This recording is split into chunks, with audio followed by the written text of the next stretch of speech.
So good morning, my name is Andy Beeson and I work for CodeRed Technologies, and I'm one of the team that handles the development of the LPCXpresso IDE. And I'm here today to talk to you about some of the latest developments in the LPCXpresso world. Hopefully there's lots of information in here today to get the rest of you excited. So what I'm going to do is first of all start with a very brief overview of the LPCXpresso ecosystem, just to give you a little bit of a flavour of what's actually in there. And then we're going to move on and look at three of the new bits of the ecosystem that are coming out at the moment. So we're going to start off by looking at instruction trace, and we're going to do a demonstration of that on an LPCXpresso 812 board. I'm then going to look at a new forthcoming board NXP are going to be releasing in the next month or so, called the LPC 800 Max. And we're then going to take a look at the Multicore support for the LPC 4300, which is NXP's dual core processor. And we're going to look at both the creation of projects for a multi-core system and also look at how we can go about debugging them. So LPCXpresso itself then is basically a prototyping and development platform which NXP have produced in collaboration with Embedded Artists, which is a company out in Sweden, and CodeRed Technologies, so the company that I work for, who are responsible for the actual IDE portion. So Embedded Artists produced the LPCXpresso development boards, which are these things here, and we'll look in a bit more detail at one of those in a minute, and also do a range of baseboards to work with those. So basically you can take your Expresso card, plug it onto a baseboard, and it gives you access to more of the functionality, more of the peripherals that are on the system. So the IDE is based on Eclipse and uses GCC, but what CodeRed actually does is we add a number of extensions to a vanilla Eclipse installation to basically make it easier to use and provide additional functionality. And it's based on our full Red Suite product, which is a product that we actually sell. And the main restrictions are that it's basically targeted at C development and provides a code size limit of 128K. So the full Red Suite is unlimited. You can also buy 256 and 512K versions, but Expresso itself has a 128K code size limit. And we can run Expresso on Windows, Linux, and as I'm going to be doing today, on macOS as well. So the LPCXpresso boards, I've got the one here I'm going to be demonstrating, which is an LPCXpresso 812 board. So it has a Cortex M0 Plus part on it. So hopefully you can see it in a bit more detail on the screen than I'm holding up. But basically on the one side, so on the left-hand side as you look at it, we've got the LPC-Link portion. So this is the debug probe, the built-in debug probe on the system. So we can connect the USB connector on that up to our host PC and communicate down to our target MCU. On the left-hand side, we've then got the MCU target board. So this basically has the MCU on it, a LED, so we can actually blink it and see something happening. And in the case of the 812 board, we've also basically got a pot on there as well. So we've got a bit of input. So during your initial evaluation stages, what you can do with this board is carry out your evaluation using the onboard MCU. But then a little bit later on during your development cycle, you may have your own target board. What you can do is cut the tracks between the two parts of this board and use the LPC-Link to then carry on debugging your own target hardware.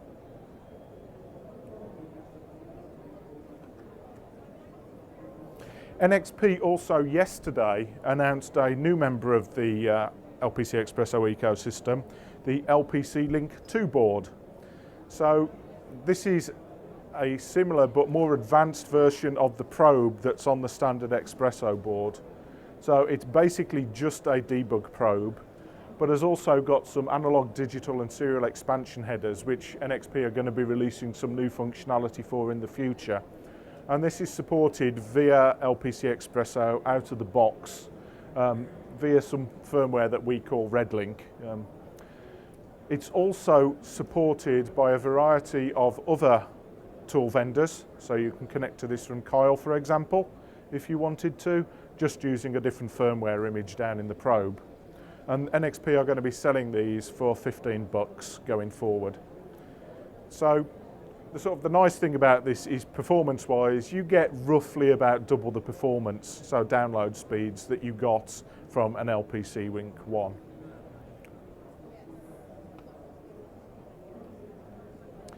So I'm now going to move on and start looking at one of the bits of functionality in more detail, that of instruction trace. So instruction trace is an interesting piece of debug technology that basically allows us to look at what was happening in our system when potentially some sort of fault happened. So basically within the tools, we keep track of what instructions have been executed, and then we can view them in the debugger at the simplest case. Now, we support instruction trace within LPCXpresso on a number of Cortex M3 and M4 parts, and also on Cortex M0 Plus parts. But we do require some functionality to be implemented inside the MCU in order to actually support trace. So on Cortex M3 and M4 parts, we need both ARM's embedded trace macrocell and also ARM's embedded trace buffer to be implemented in the MCU. So this means that we can carry out instruction trace within LPCXpresso on both the LPC-18 and LPC-43 families, but not on the LPC-17 or 13 families. On the Cortex M0 Plus parts, we need ARM's micro trace buffer, and that is something that is implemented in the LPC-800 that we have on this board here. So we're going to be able to do some trace in a minute using that board. But what actually is a micro trace buffer? Well, unlike its name suggests, it's not actually a buffer. It's basically a controller that sits between the main CPU and some of your on-system SRAM. And it's that on-system SRAM that is used as a buffer to store details of what instructions have been executed. So basically, we are sharing the SRAM between our buffer for trace and our main globals, other variables, our stack and our heap. So what happens is that as we execute, that program flow information is stored into the SRAM. We then hit a breakpoint, pause execution, hit a hard fault, whatever, and it's at that point that we then download our trace information from the buffer into our debugger for viewing. So the actual buffer itself is basically being treated as a circular buffer, so that all the time we're running, we effectively can be collecting trace information, and it's only when we halt that we effectively then download the last buffer full into our debugger. So what I'm going to do now is sit down. So if you give me a few seconds, what I will do now is just switch over to LPCXpresso.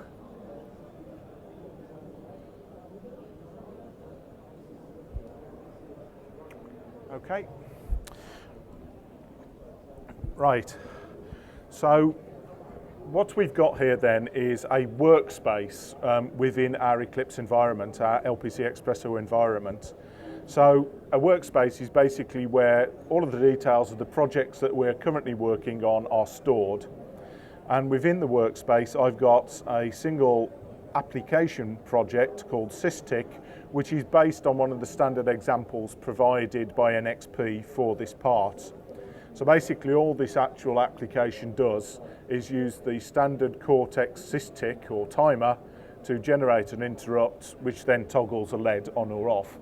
So it's not the world's most exciting example, but it gets the process across. So what I'm first of all going to do is I'm going to connect my board up. And you'll notice at this stage, having powered it on, there's no LED blinking. So I've actually wiped the flash before the presentation. And what I'm going to do is now launch a debug session. So I just go down to the Quick Start panel on the left-hand side and click on Debug for that project. The tools check to see whether a build is required, carry it out if necessary, and then start up a debug connection. Or rather, they should start up a debug connection.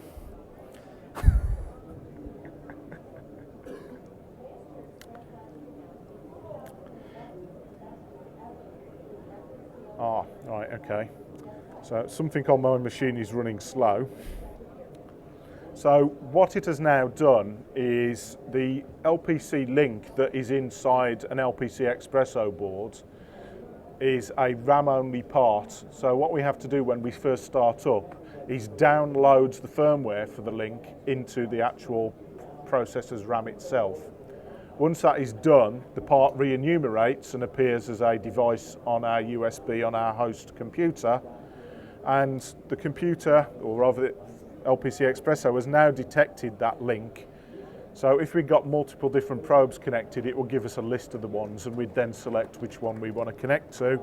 In this case, there's only one, so I'm going to connect down to it and ignore my firewall error. And what has now happened is we've downloaded that code and we've hit a breakpoint that is set by default at main. So what I will do, first of all, is just run it for a few seconds. And you can now see that under debug control, our LED is flashing. If I just pause execution, you can see the LED has now stopped blinking. So our code is running there on the target. What I'm going to do at this point is just set a breakpoint at the end of this while loop. And then I am going to try to enable instruction trace. So one of the things that we said earlier on was the fact that we actually need to reserve a portion of our standard system SRAM for use as the MTB buffer. Okay? And the way that we do that is to declare a variable inside our application code that's going to be used as that buffer space. Now, as supplied, this particular example doesn't supply that buffer variable.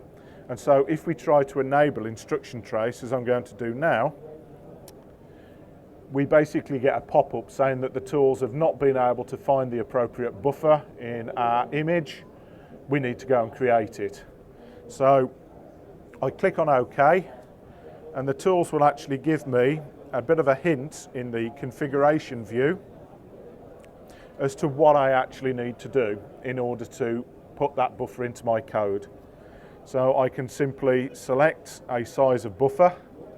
So in this case, we'll say use 512k bytes.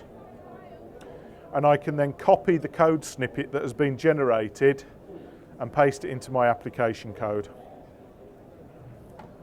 So at that point, I'll save that and restart my debug connection.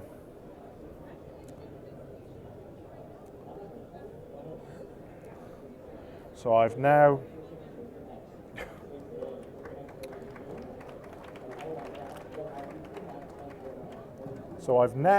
reconnected to the target.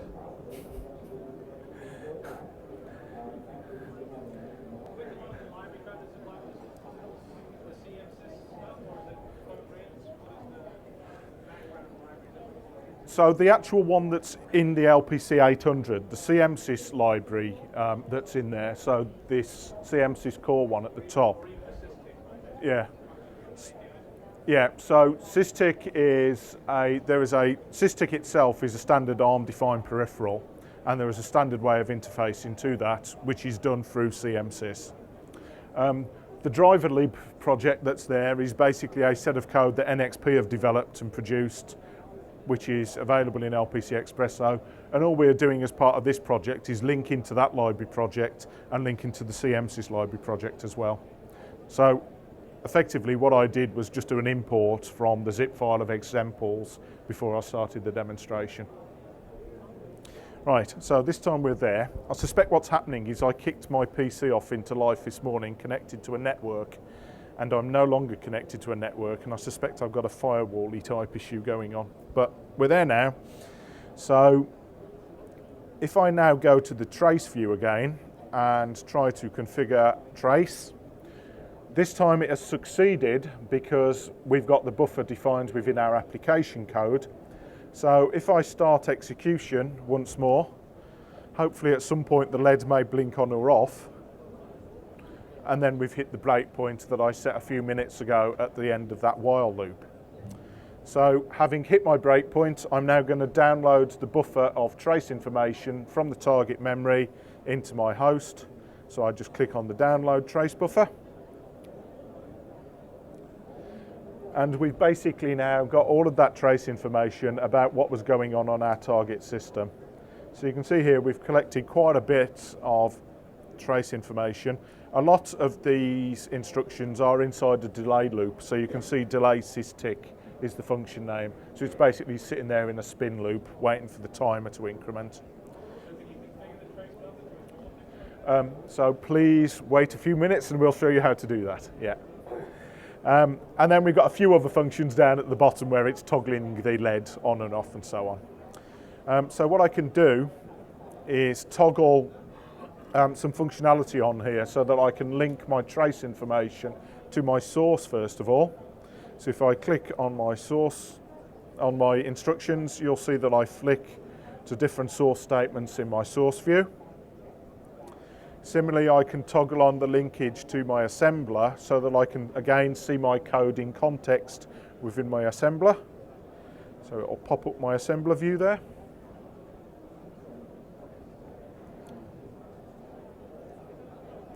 So you can see that that's updating, so we can see the instructions in the trace buffer in context. And then finally, I've got a profile link here, and this basically gives us information about which source statements have got instructions in the trace buffer related to them. And also inside the assembler view, we actually will see details of how many times particular instructions have run. So in particular, if we just scroll that up very slightly, you can see at the top we've got instructions here that have executed multiple times within the single trace buffer that we've collected. Okay, so as my good friend in the corner highlighted a few minutes ago, sometimes we might actually want to remove certain functions from being information collected about them within the trace log. So the way that we do this on the LPC-800 is we write to one of the peripheral registers, which basically turns trace collection on or trace collection off, depending upon what we want to do. So what we're going to do in this case is in my system tick function, I'm going to write to the external trace buffer command register here at the start of the function, and that will turn trace off. So I'll just uncomment that function there. And then at the end, I'm going to turn trace collection back on again. So if I again terminate my connection, save my file and debug again,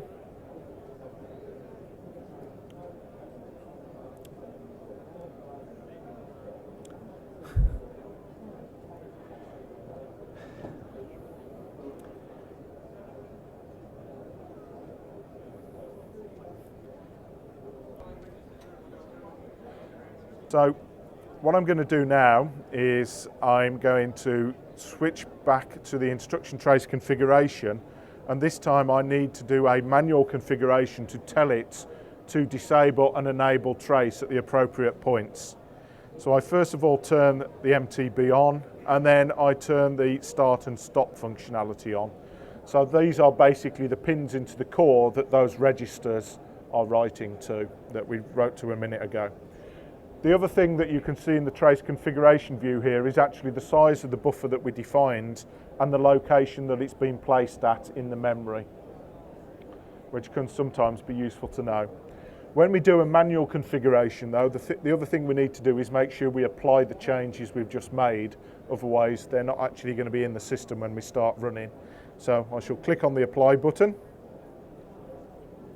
and start execution again, and we'll run through one iteration of the loop, go back to the trace instruction view and download my code.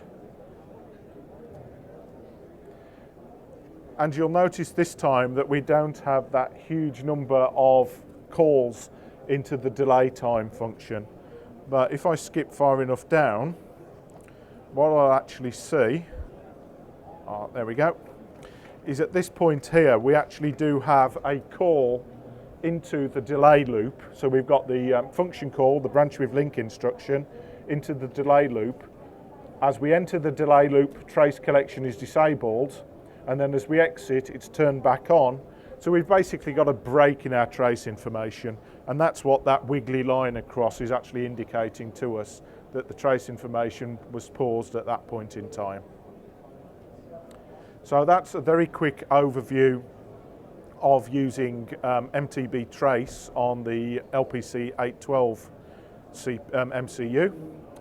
What I'm going to do now is flick back to PowerPoint for a minute or so. And we're now going to have a very quick look at NXP's forthcoming board, the LPC-800 Max, which this is a prototype of that I've got here. So the LPC-800 Max is quite an interesting new development in the NXP world, as it actually combines LPCXpresso functionality with embed functionality. Is anybody familiar with embed in here? So a few hands going up, so we'll talk a bit more about that in a moment, but also with Arduino functionality. Anybody familiar with Arduino? So again, so the people who know about Arduino will know much more about Arduino than I do. But from an LPCXpresso point of view, we've basically got the ability to connect to this board, again using its built-in debug functionality. So it's got a debug probe based on ARM's CMSys DAP protocol. So that's basically a standard debug interface that quite a few tools vendors are starting to support now. And we can basically run much of the same code on this that we can actually run on the LPCXpresso 812 board that I was showing a few minutes ago. What we also have though is the ability to connect to this as an embed system. So basically it appears on your PC as a USB host device, and we can download binaries into that, reset the board, and they will execute. And typically those binaries will have been built using ARM's Embed online compilation system. So Embed's quite a cool system that basically allows you to build your code online, download the binary, program it into the board. And one of the other things it actually does is provides an extensive SDK based on C++ class libraries. So there's a huge raft of code and example code there that you can leverage in order to kickstart your prototyping development. So the other side of LPC-800 Max is Arduino functionality. So Arduino is basically a popular hobbyist type of platform, and what NXP have done is they've fitted connectors to this board and wired the GPIO up in such a way that it's actually compatible with the Arduino Uno platform. So this basically means you'll be able to go and buy off-the-shelf expansion cards or shields from places like Adafruit, plug them into the LPC-800 board and use them going forward. So this board is something NXP will be releasing next month. In the past, LPCXpresso has not supported the CMSys DAP functionality, but that is now possible going forward in the next release. So not the version that's available now, but the next release of LPCXpresso will support this direct debug connection. So just to prove that, what I will very quickly do is again flip back into my LPCXpresso view and connect my board. So this time there's no blinking LED. There's several LEDs on, but there's no blinking LED. And what I'm actually going to do is I'm going to download exactly the same code that I was just running.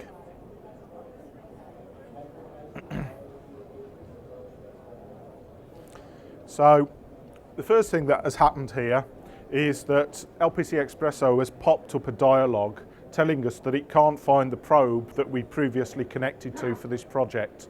So normally when you're actually using a set of tools, you'll be using a fixed board and a fixed debug probe. I've just switched to a different probe mechanism, so I need to tell LPCXpresso to go off and search the system for any other boards. So it's gone off and found the LPC800 Max board. So it started its connection, it's now downloading. And we've hit the breakpoint on main. And if I remove my breakpoint at the end of the while loop, we might actually see a flashing LED. Right, and there's my flashing LED. So just a quick bit of evidence that we are actually already connecting to this new board that NXP will be releasing next month. Okay.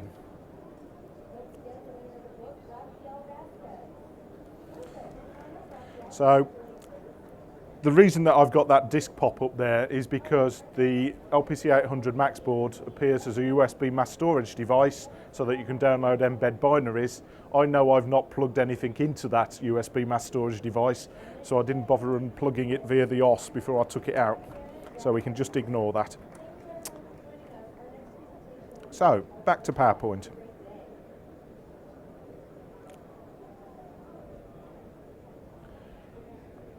And for the final part of this presentation, we're going to look at NXP's LPC4300 family and the multi-core support that we have for those parts within LPCXpresso. So for those of you who aren't familiar with 4300, this is basically NXP's top-of-the-line MCU, which offers clock frequencies of up to 200 megahertz, so 204 megahertz. But perhaps its most unique selling point is the fact that it's actually got more than one CPU within the single MCU system. So we have the Cortex M4 master CPU, and then we have one or more Cortex M0 slave processors all in the same system. And these basically share all of the same peripherals, so we can actually split our application up between running on the two processors if we want. One part, for example, you might be using to dump status information out through the UART, whilst another part of the system's dealing with your Ethernet, for example. So LPC4300s come in a variety of different variants. We've got variants with internal flash, which provide up to 1 megabyte of dual bank flash, so basically split into two 512K banks. And also flashless versions, which can be used with off-chip flash connected either via the external memory controller or through the SPIFFE interface. And we've also got a lot of SRAM on the system, up to 264K, depending upon which part we're talking to. But it's this multi-coreness that we're actually going to focus on for the rest of the presentation. So, as I mentioned, the Cortex M4 is the master processor within the system. And what this means is that when we come out of reset, the M4 is running, but the M0 is held in reset, so it's not going to actually be executing any code until the M4 has basically done any initialization of the system that needs to be done, and then it can release the M0 from reset. So within the LPCXpresso world, what we will have is a master project for the Cortex M4 part of our application, and then a slave project for the Cortex M0. And one of the new bits of functionality we've added in the most recent release is to allow us to have an automatic linkage between the M0 project and the M4 project. And what that means is that the M0 project will get built, its image turned into a binary, which will then be pasted effectively into the M4 project and built into the M4's image.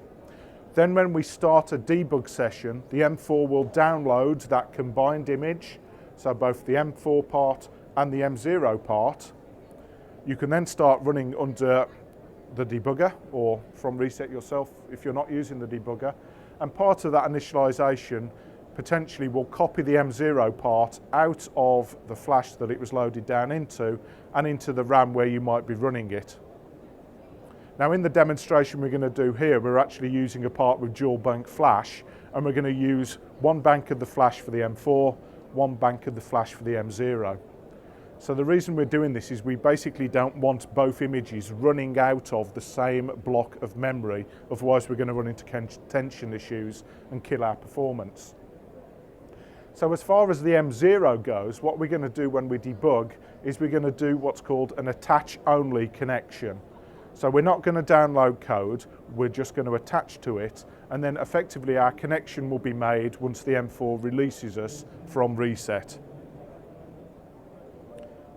So within the demonstration we're going to do in a few seconds' time, we've basically got a memory map which looks like this. So this is the internal memory on an LPC-4357, which is what we're going to be running on the board we're using, which is a Kyle MCB 4300. So that's the MCU on there. So we're going to have the M4 master image in the first flash bank at this address here, so 1A all zeros. The M0 image is going to get placed into the second flash bank at 1B, all zeros. And then we're going to dedicate a single block of RAM to each of the two CPUs. So the M4 will use one block of RAM, the M0 will use another block of RAM. Now, I said a few moments ago that in LPCXpresso 5.2, which we've recently released, there's an automatic linkage between the two projects. On the debug side, things are still effectively in development. So in the current release of LPCXpresso, we can make a debug connection to the M4 or to the M0, but not both at the same time. So we can connect via LPC-Link, or we can connect using Code Red's own RedPro Plus products. But what we're going to be demonstrating now, and what will be released in the near future, is the ability to connect to both processors at the same time, and also to connect to them from within that single instance of the IDE. So we don't need to be running multiple copies of the tools. We have one copy of the tools that builds the projects and debugs them all from within the same window. And that's going to be supported under the LPC-Link 2 probe that we talked about a little bit earlier on in the presentation. Yes, sir. That functionality extends to two different chips that were in a multi-core? So at the moment, if you want to the issue here really is the fact that they're all in the same system. Today, you can connect a RedPro Plus, for example, to two MCUs that have been chained together over JTAG. And that works out of the box, but I think you would need to run two instances of the IDE in order to do that. Right, so what we're going to do now then is again flick back to tools. So I'll first just connect the board up. So at the moment, there's basically a dummy while loop running in the flash here, so it's not doing anything. But the GPIOs are all on their default state, which means they've turned all of the LEDs on. So if we now flick back to LPCXpresso, and what I need to do now is just switch my workspace over to my Multicore one that I'm using.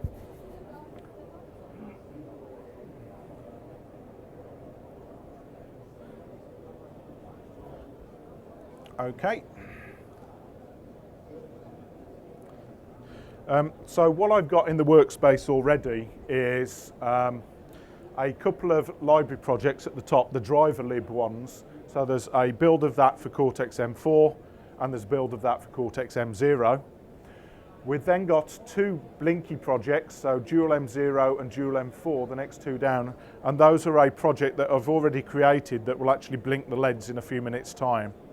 But what I'm going to do now is actually use the project wizard within LPCXpresso to create a very similar project. So that Blinky was created in exactly the same way that I'm going to run through in the project wizard first of all. Oops. Yeah. Is it okay? Yeah. Right. So the first thing I need to do then is create myself an M0 application. So we've got a number of project wizard choices here. The one I actually want in this case is the M0 app processor. And I'm just going to create a very simple C project using the default setup. So I click on Next. I'll give my project a name, so M0. I then need to select the target MCU that I'm using. So in this case, we said we were using a 4357, but I need to select the version of that which is basically targeted at the M0. Because basically what this is doing is configuring the tools to build code to run on M0. So we need to make sure we've got the right options there. So I click on Next again. I'm going to link to my library project that's set up by default. And I now need to set up the memory configuration, which is your question a moment ago.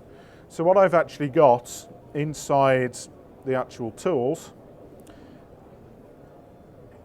is inside the wizards directory, there is a set of pre-supplied memory configuration files. And I've got one explicitly for this case, which is this LPC-43X7 M0 Bank B. So basically this is going to put my M0 code into Bank B of the flash. So I select that and then I can click on Finish. So that has now created that M0 project. It's created a default main application, which just is basically a while loop, and loaded in some appropriate startup code. It's also doing a couple of other things, and we'll come back and look at those in a minute. But first of all, I'm going to create my M4 project. So we again pick the Multicore, and this time the M4 version. I click on Next. We'll call this M4. Again, we need to select the appropriate MCU. So this time the 4357. Again, it's defaulted to picking the appropriate driver library.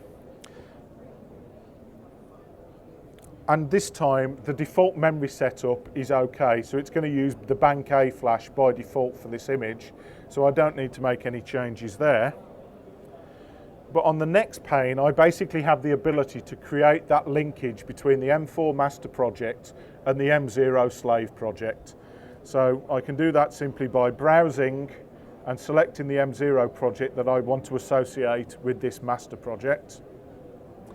The other thing I need to do is tell the M4 project that that M0 code is going to be running from the set and bank of flash. So I've got a tick box in order to do that. And I click on Next, and then I can finish.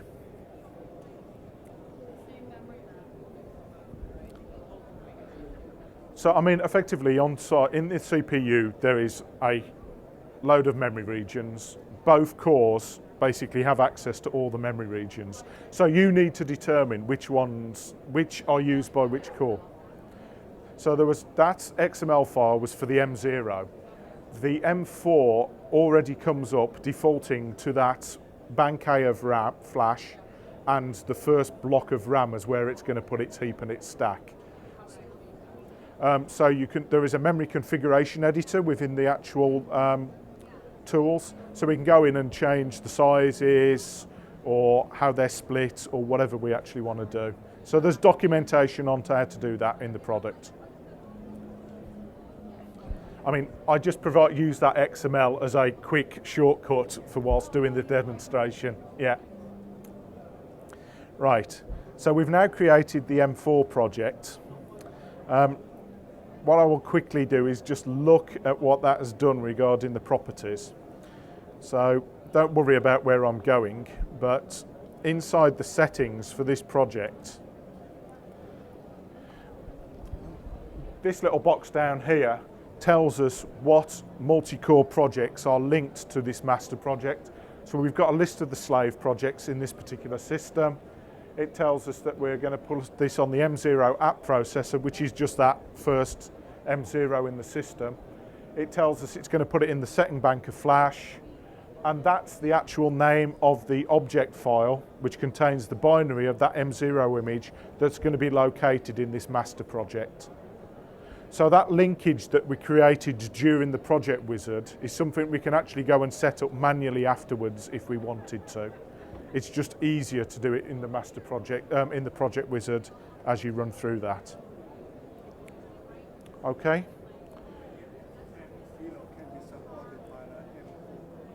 So when we say master and slave, basically what that means is that the M4 comes out of reset first.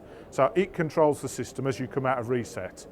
Once you have enabled the M0, so taking the M0 out of reset, it's up to you to partition how those two processors work together.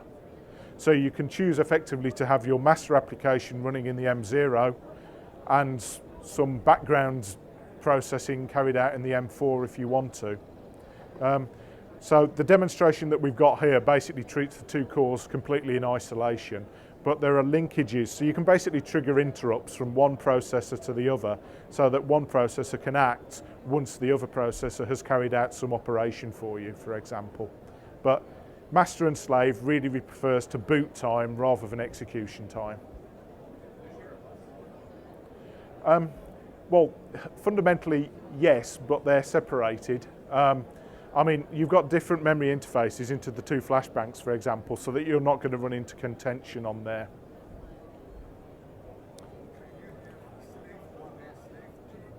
So the number of slaves depends upon how many M0s NXP implement on a given system. So the given system that we've got here has one slave processor. So one slave, one master. If you want more, you need to go and talk to NXP. Okay? So that's project creation. As I said a few minutes ago, the project that I'd pre-created, this Blinky, was actually created in exactly the same way that we've just done. I've then just added some code to blink the LEDs on and off. So what I'm going to do first of all is I'm going to start my debug session for the M4.